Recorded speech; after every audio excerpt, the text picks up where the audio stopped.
Persiapkan hati, pikiran kita untuk menerima kebenaran firman Tuhan.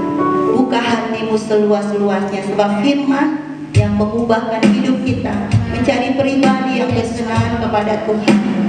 Kita membawa hidup kita masuk dalam ruang Maha Kudus Tuhan. Bawa kami ke gunung kudus-Mu Tuhan, supaya kami mengerti jalan-jalan pada setiap kami, dan ajari kami untuk kami hidup di dalam kebenaran-Mu. Terima kasih Bapa. Haleluya.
Kami bersyukur buat Yesus, penyertaan-Mu yang sempurna dalam hidup kami.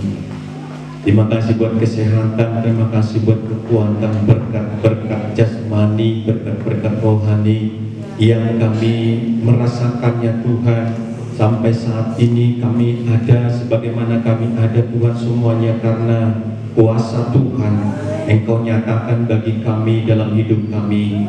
Tiba saatnya Tuhan kami lebih lagi untuk mendengarkan firman-Mu, sebab firman-Mu lah yang menjadi kekuatan dalam hidup kami, supaya iman kami semakin hari semakin bertumbuh dan semakin dewasa, dan kami boleh mengalahkan dunia ini lewat iman kami Tuhan. Dan kami benar-benar Engkau beri kuasa bagi kami untuk mengalahkan, untuk mematahkan segala masalah persoalan yang kami hadapi. Mampu kami sanggup untuk Bapa Surgawi lepas dari segala tantangan, rintangan yang kami hadapi selama ini Tuhan. Dan pada hari ini juga kami percaya Tuhan Engkau nyatakan kuasa-Mu, Engkau tunjukkan kuasa Tuhan terbukti dalam hidup kami, sehingga kami semakin hari semakin berdampak, semakin mempermuliakan nama Tuhan, semakin kami menjadi saksi-saksi Kristus di dalam kehidupan kami dimanapun kami berada. Tuhan jamah kami, Tuhan lawan kami, Tuhan dengan kasih-Mu yang begitu besar itu Tuhan.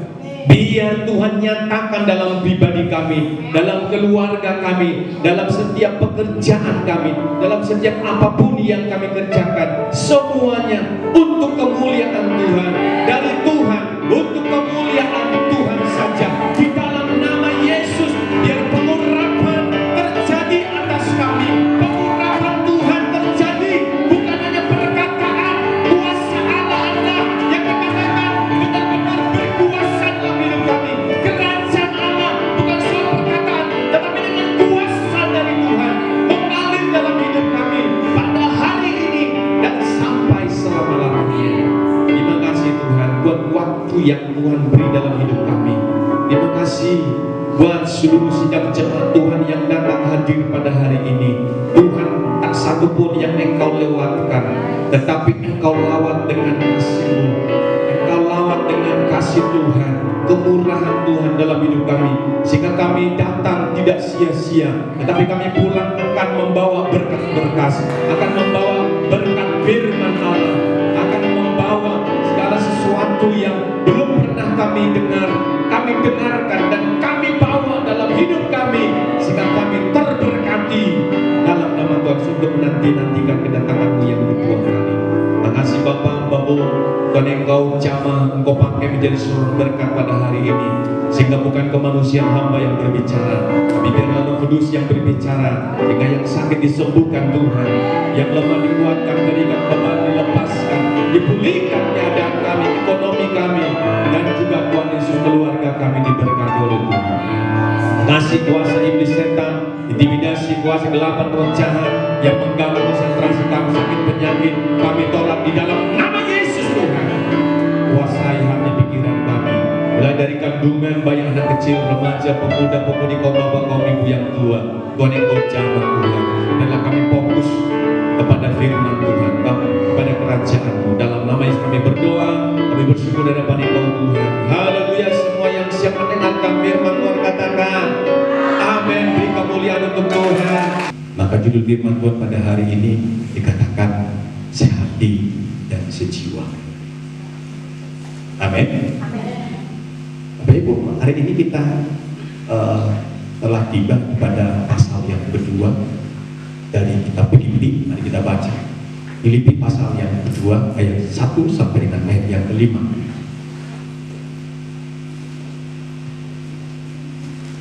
Filipi pasal yang kedua ayat 1 sampai dengan ayat yang kelima. Kalau sudah dapat katakan amin. Mari kita baca bersama-sama dalam Filipi pasal 1,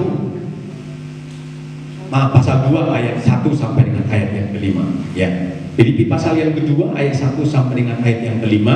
Mulai dari ayat pertama, jadi 1, 2, 3 ya. Jadi karena dalam Kristus ada penghiburan kasih, ada persekutuan roh, ada kasih mesra dan belas kasihan. Karena itu sempurnakanlah sukacitaku dengan ini.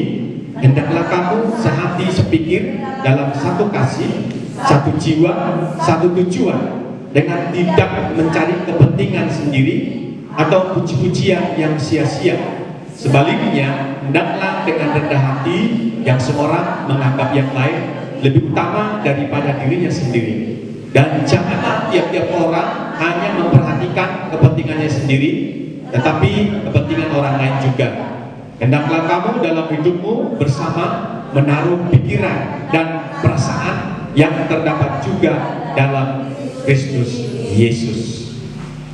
Ya, saya terlebih dahulu menanyakan kepada Bapak Ibu Saudara satu pertanyaan. Mengapa Bapak Ibu Saudara percaya ya pada Yesus? Mengapa Bapak Ibu Saudara percaya sama Yesus? Ini pertanyaan. Apa yang menarik bagi saudara untuk menjadi seorang Kristen? Apa yang menarik? Ya, beberapa telah mendengarkan bahwa jika mereka percaya kepada Kristus, mereka akan diberkati saat masih hidup dan akan pergi nantinya ke surga setelah mati. Dan karena itu mereka percaya. Apakah seperti itu Bapak Ibu Saudara? Ya, beberapa juga dikatakan percaya karena teman-teman mereka percaya, ya, dan dengan demikian mereka turut ikut percaya. Tapi mereka sebenarnya tidak begitu pasti, ya, tidak begitu pasti. Apalagi alasannya mereka menjadi hanya orang Kristen saja. Dengan menjadi orang Kristen, apakah sasaran saudara? Menjadi orang Kristen, apakah goal Bapak Ibu? Jadi harapan saya bagi hamba Tuhan dalam firman Tuhan pada hari ini akan memberikan saudara jawaban yang jelas. Ya, tapi sejenak Bapak Ibu Saudara yang dikasih Tuhan, kita perhatikan, yaitu bahwa artinya sehati atau sejiwa. Ya, mari kita perhatikan ya bahwa sehati sejiwa itu artinya bahwa searah. Sehati sejiwa itu berarti sehala atau bisa dikatakan sehaluan. Sehati sejiwa itu bisa dikatakan balance, itu bisa dikatakan sejajar. Yang sehati sejiwa itu berarti sejalan. Banyak yang sehati sejiwa itu berarti juga sejurusan. Katakan sejurusan. Ya, bisa dikatakan sehati sejiwa itu adalah sepadan. Sepadan, setujuan, akur, ya, satu bahasa, sehati, seia, sekata. Nah ini udah banyak saudara. Yang itu bisa dikatakan juga menyatu. Artinya tidak lagi berdua. Menyatu itu tidak lagi berdua, melainkan segalanya menjadi satu. Dalam arti sehati sejiwa.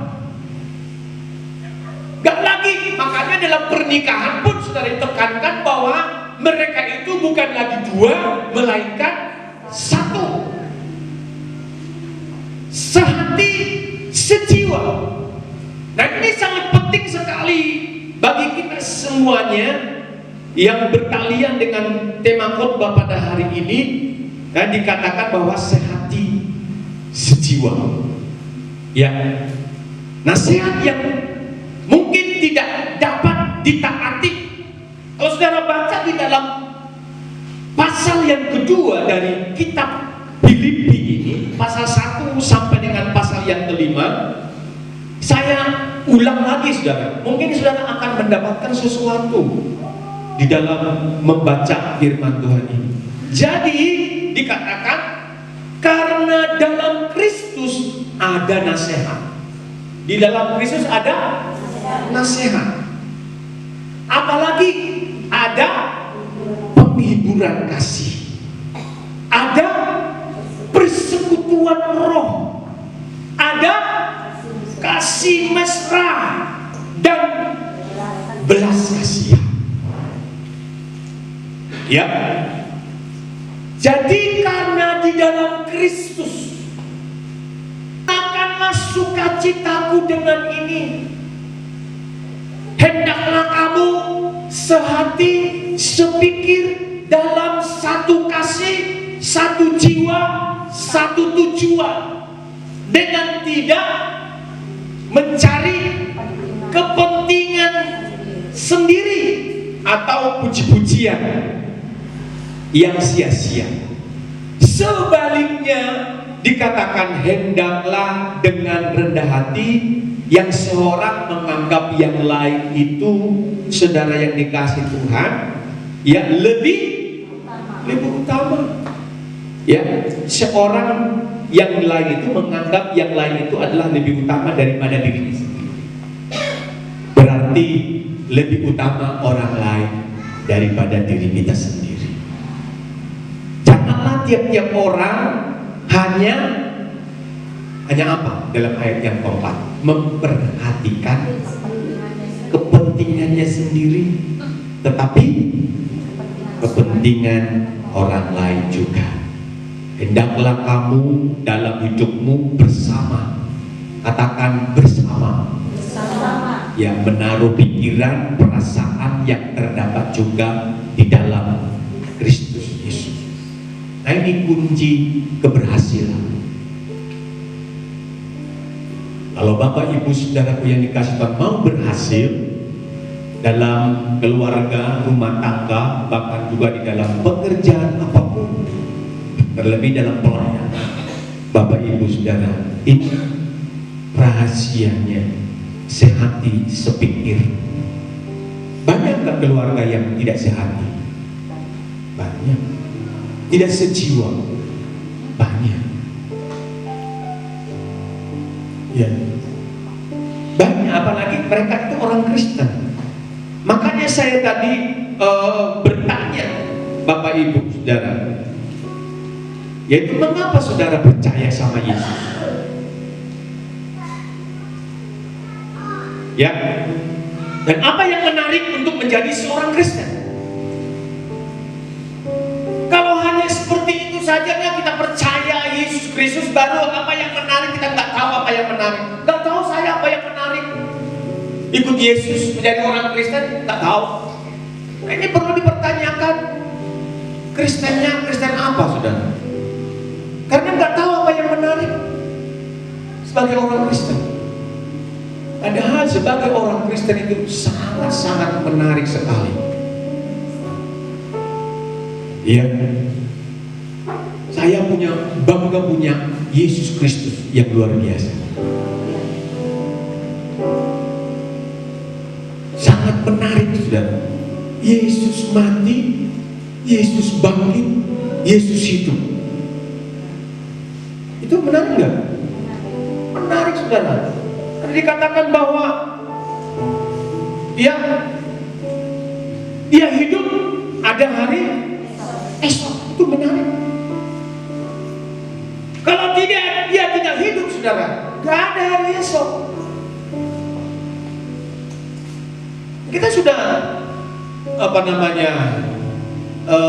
merayakan hari kematian Tuhan, bahkan juga hari kebangkitannya yang sudah lewat, saudara. Masih di dalam bulan April ini, Bapak Ibu. Ya. Jadi Alkitab kita itu tidak boleh membacanya hanya dikatakan dari satu sudut pandang. Alkitab ini jangan dari sudut pandang saja, saudara. Ya, kita harus setiap kali datang dengan sudut pandang yang baru. Katakan amin. Sudut pandang yang baru. Kalau kita membaca Alkitab itu ada sudut pandang yang baru. Jangan hanya satu saja, saudara. Sudut pandangnya, saudara, kita sudah berkali-kali, apalagi di pastori itu, setiap pagi ada nyanyian, ada pujian, ada juga khotbah. Terus setiap hari. Ya, pagi, siang, ya, sore, malam. Seperti lagunya, lagu orang Sunda. Ya, pagi, siang, sore, malam. Mazmur berkata, kalau kita merenungkan firman Tuhan siang dan malam, firman Tuhan, Taurat Tuhan siang dan malam, kamu akan bagaimana? Seperti pohon yang ditanam di tepi aliran air, yang tidak khawatir akan musim paceklik, musim apapun juga, saudara. Tidak khawatir karena apa? Karena kita ada di tepi sungai. Jadi kalau kita secara komunikasi Tuhan, firman Allah terus ada dalam hidup kita, saya percaya sudut pandang kita menjadi sudut pandang yang baru. Dan pasti Tuhan akan memberikan hikmat kepada kita supaya kita itu tetap, saudara yang dikasih Tuhan, bersukacita di dalam Tuhan, walaupun mungkin musim panas atau musim dingin, saudara, ataupun mungkin paceklik, tetapi orang-orang yang percaya kepada Tuhan tidak pernah paceklik. Amin. Karena apa? Karena ada firman Tuhan. Walaupun mungkin ada panas dan juga dingin, saudara, tetapi kita diberikan kekuatan, diberikan sukacita, saudara. Karena apa? Karena sukacita Tuhan itu sudah penuh dalam hidup kita. Ya. Jadi seolah-olah kita baru pertama kali, saudara, membacanya. Seolah-olah. Kalau kita baca firman Tuhan ada sudut pandang yang baru, itu seolah-olah kita baru, saudara. Katakan baru, saudara membacanya. Padahal saudara sudah beberapa kali saudara membaca firman Tuhan. Maka dikatakan dalam pujian selalu baru setiap hari. Karena sudut pandang kita itu berbeda, selalu baru, saudara. Bukan hanya dikatakan hanya begitu saja, tidak ada pertumbuhannya, kerdil, saudara. Rohaninya kerdil. Hanya sudut pandangnya yang itu saja, nggak ada perbedaan. Ya, nggak ada sesuatu yang mungkin yang menggetarkan hati. Kalau saya baca firman Tuhan, Bapak Ibu Saudara, saya bisa menangis. Saya baca firman Tuhan bisa ketawa. Ya, bisa menangis, bisa ketawa, saudara. Bisa juga kita fokus, kita terus menganalisa, ya, kita terus menyelidiki, terus saudara dikasih Tuhan, ditambah lagi pengalaman-pengalaman, ditambah lagi saudara yang dikasih Tuhan apa yang kita alami dalam hidupnya. Ada orang berkata bahwa pengalaman itu adalah guru yang baik. Ya, kita pengalaman. Bagaimana kita mau menyampaikan sesuatu kita tidak ada berpengalaman? Artinya pengalaman di dalam merenungkan firman Tuhan, pengalaman bersama dengan Tuhan, yang kita saudara berdoa, mengalami Tuhan dalam hidup kita, berjumpa dengan Tuhan lewat kita baca firman Tuhan, baca Alkitab. Ya, sekolah minggu berkata baca Alkitab, kitab suci, doa setiap hari. Kalau mau tumbuh, ya, kalau mau bertumbuh, saudara baca kitab suci. Tapi kalau tidak mau bertumbuh, seperti Bapak Philip bilang, ya nggak usah baca Alkitab, kitab suci, supaya jangan bertumbuh kerdil. Ya, itu saja, saudara. Padahal kita sudah lama, sudah tua, tapi masih kerdil rohaninya. Nah, kita rindu di GBYS ini, Bapak Ibu Saudara Narwastu Ajibata ini, maka kita semuanya bertumbuh di dalam Tuhan. Ya, ada, saudara, ada impactnya, ya, ada dampaknya ketika kita ada pertumbuhan rohani kita. Ya, nah, kita tidak pandang sudut pandang yang berbeda, saudara, terlebih apalagi sekolah Alkitab akan dibuka, sekolah tinggi teologi, ya, saudara. Ya, sudut pandang kita harus benar-benar antusias, respon, apa yang mau saya buat ya, apa yang mau saya kerjakan ya, apa yang mau saya beri ya. Begitu, karena apa? Karena pertumbuhan rohaninya. sudah semakin meningkat. Tahu saudara, bahwa dikatakan di dalam TTI dikatakan bahwa semua orang manusia berharga di mata Allah. Belas kasihan tadi saudara, ya, oleh sehati itu dikatakan tadi sepadan satu tujuan, tidak mementingkan dirinya sendiri. Dan saya tidak akan mementingkan diri sendiri, Bapak